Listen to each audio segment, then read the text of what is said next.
नमस्कार विद्यार्थी मित्रांनो. महाराष्ट्र शासनाच्या आदिवासी विकास विभागाअंतर्गत चौकीदार या पदासाठी एकूण 416 जागांसाठीची जाहिरात ही जाहीर करण्यास आली असून अर्ज प्रक्रियासुद्धा सुरू झाली. 18/2/2026 पर्यंत अर्ज जो आहे ऑनलाईन पद्धतीने केला जाऊ शकतो. या पदासाठीची शैक्षणिक पात्रता ही 10वी पास असून महिला आणि पुरुष दोन्हींसाठी ही अर्ज प्रक्रिया असून दोन्ही या पदासाठी अर्ज करू शकतात.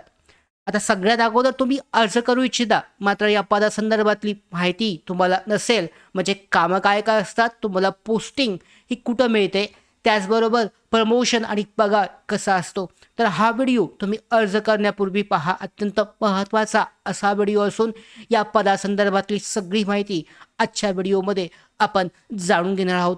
त्यामुळेच हा व्हिडिओ पहिल्यांदा पहा, त्याच्यानंतरनं तुम्ही अर्ज करा. त्याचबरोबर अर्ज कसा करायचा आहे ही सुद्धा महत्त्वाची अपडेट आपण देणार आहोत. कशा पद्धतीने अर्ज भरायचा, काय काय कागदपत्र अपलोड करायचे आहेत, कुठे कुठे काय काय सिलेक्ट करायचं आहे, हा सुद्धा पुढचा व्हिडिओ हा असणार आहे. सगळ्यात पहिल्यांदा या पदासंदर्भातली सगळी माहिती जाणून घेऊयात. तर आदिवासी विकास विभागामध्ये चौकीदार वॉचमन पदासाठी एकूण 416 जागांसाठीची जाहिरात ही जाहीर झाली आहे आणि या विभागाच्या विविध प्रकल्पानुसार ह्या जागा वाटल्या गेल्या आहेत. म्हणजे प्रत्येक विविध प्रकल्प आहेत, कार्यालय आहेत, त्या ठिकाणी या जागा विभागल्या गेल्या आहेत. यामध्ये आश्रमशाळा आहेत, वसतिगृह आहेत, हॉस्टेल आहेत आणि शासकीय कार्यालयांचा सुद्धा समावेश आहे. आणि ही मुख्य म्हणजे ही पदं गट ग्रुप डी श्रेणीमध्ये येतात आणि सगळ्यात महत्त्वाचं हे शासकीय भरती असल्यामुळे चौकीदार या पदासाठी सुद्धा खूप जास्त चांगला ही वेतन श्रेणी आहे. S1ची वेतन श्रेणी 15,000 ते 47,600 इतकी चांगली वेतन श्रेणी या पदासाठी सुद्धा आहे. आणि मुख्य म्हणजे ही भरती प्रक्रिया 10 ते 12 वर्षांनी होते, त्यामुळे आता या उमेदवारांसाठी चांगली संधी असणार आहे. जवळजवळ 10 ते 12 वर्षांनी 416 पदांसाठीची ही जाहिरात निघालेली आहे. तर नोकरीचं ठिकाण, उमेदवाराचं जर सिलेक्शन झालं, निवड झालं, तर जॉब लोकेशन कुठं मिळणार हे पाहूयात. चौकीदार पदासाठी तर 29 प्रकल्प ऑफिसेस आहेत. यामध्ये 29 आदिवासी विकास विभागाचे प्रकल्प कार्यालय आहेत. गडचिरोलीमध्ये आहेत, भामरागडसह भंडारा, चिमूर, चंद्रपूर, नाशिक एकूण 34 जागा आहेत.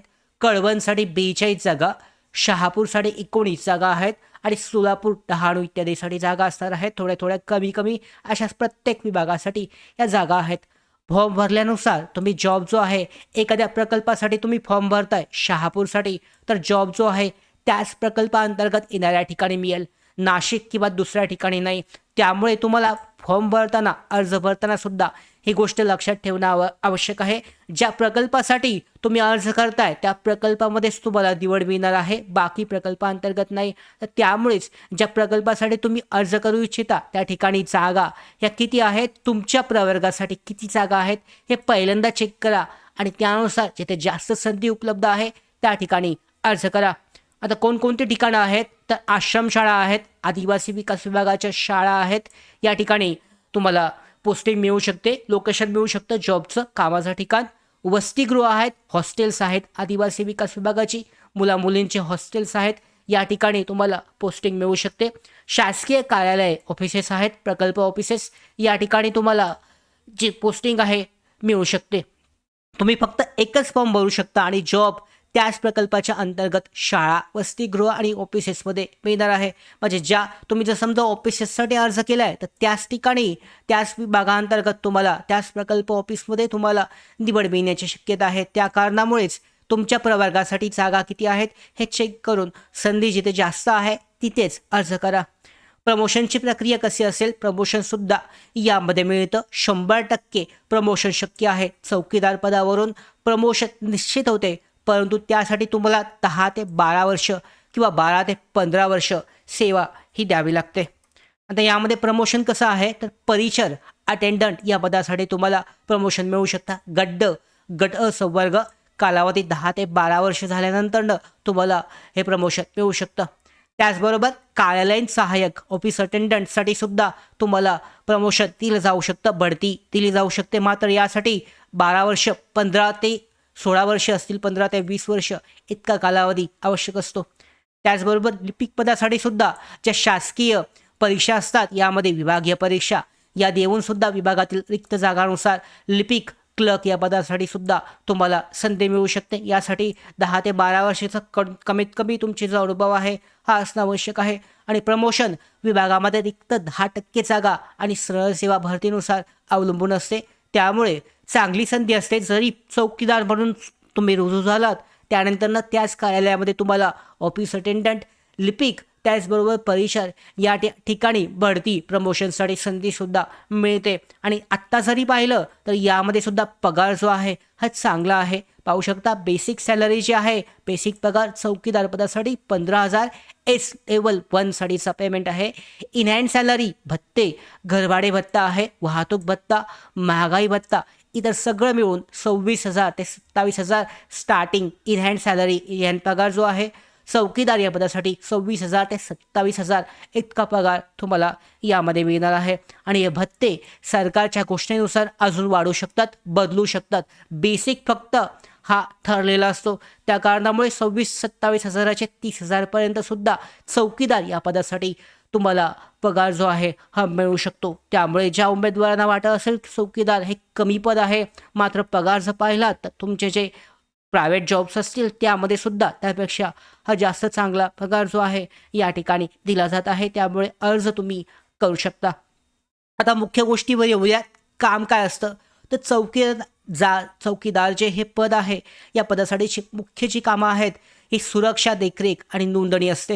ही साधी बेसिक पातळीवरची जी कामं असतात ही करावे लागतात.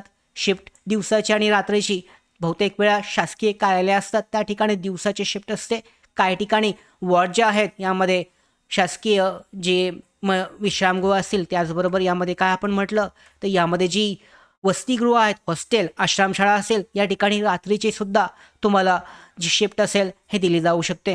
कामाचा प्रकार काय आहे तर सुरक्षा राखणे सरकारी इमारती आहेत यामध्ये ऑफिस आहे, वसतिगृह, आश्रमशाळा यांची रात्रंदिवस सुरक्षा, पेट्रोलिंग, चारही बाजूनी फेरी, संशयास्पद हालचाली वरिष्ठांना कळवणे, नोंदी ठेवणे, येणाऱ्या जाणाऱ्या रजिस्टर जे आहेत, पालक भेटीदारांची नावे, नाते, वेळ, विद्यार्थ्यांची हजेरी, प्रेझेंट, घरी जाण्याची तारीख, वाहनांची नोंद हे ठेवणे. म्हणजे सिक्युरिटी गार्ड त्या पद्धतीचं हे काम. देखरेख आणि शिस्त, गेट ड्युटी, विद्यार्थ्यांच्या हालचाली नियंत्रण, मोबाईल बाहेर जाणे, तक्रारी निवारण, परिसर स्वच्छता, शिस्त पालनाची पाहणी या सगळ्या गोष्टी त्यांना कराव्या लागतात. हे कामे वसतिगृह, आश्रमशाळा त्याचबरोबर ऑफिसेसमध्ये होतात.